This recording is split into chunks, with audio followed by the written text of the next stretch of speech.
Миле, како е? Добар?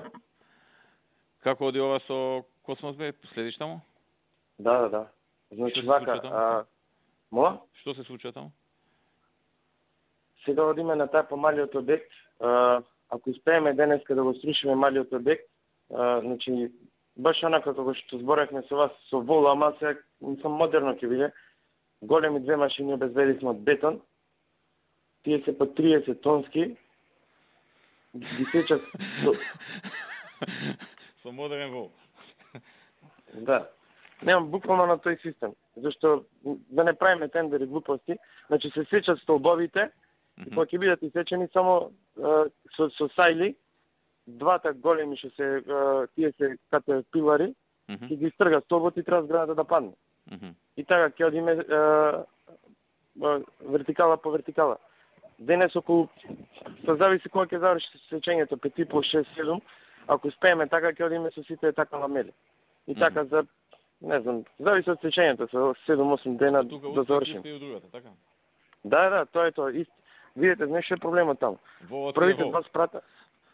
Првите два спрата се платни. Платна, значи, не се столбови, тука е целосно бетонско. Аха. И тоа ни прави поголем проблем.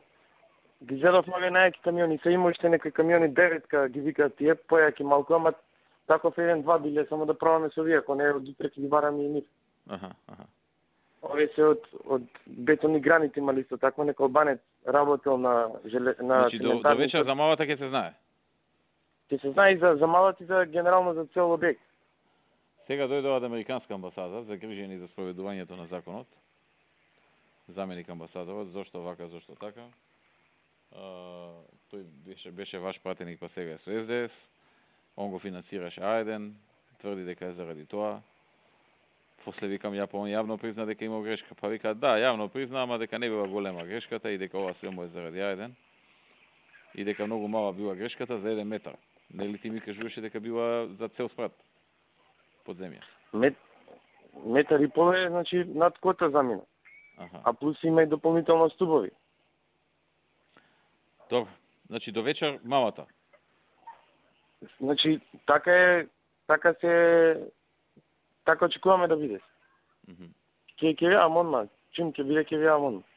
И плюс писмово што ми рековте се пише за на пола сати, тоа ќе биде готово, ќе му го пуштам на Суле да го види дали е окей. Ја тоа инвестив дека ќе се подготви non-paper еден.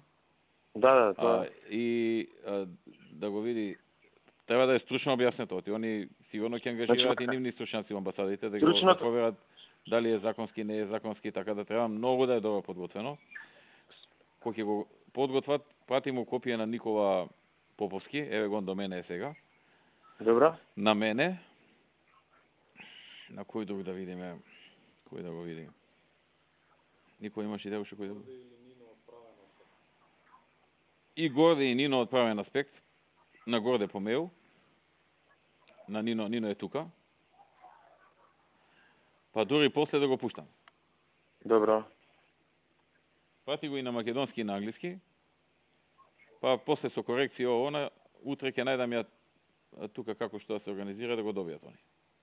Важи. Ја ќе им го пуштам како non-paper, значи не ми треба подпишано, не ми треба ништо, non-paper. Да, до крајот на денот ќе ви го пуштам. Да, така. Да го видам ја. Зошто вика нема право на жалба, односно судовите на работат не може да отиде на суд. Значи, жалбата не го одлаги извршувањето. Тоа се по закон ќе опишеме тоа. Не, вика демек да заврши судската постапка, па после ако е крив, па така. Жалбата не го како беше жалбата? Одлаги извршувањето. Жалбата не го одлаги извршувањето. Океј, значи кога ќе го подготвиш тоа прати ми. И јави ми до вечер. Да. Важи.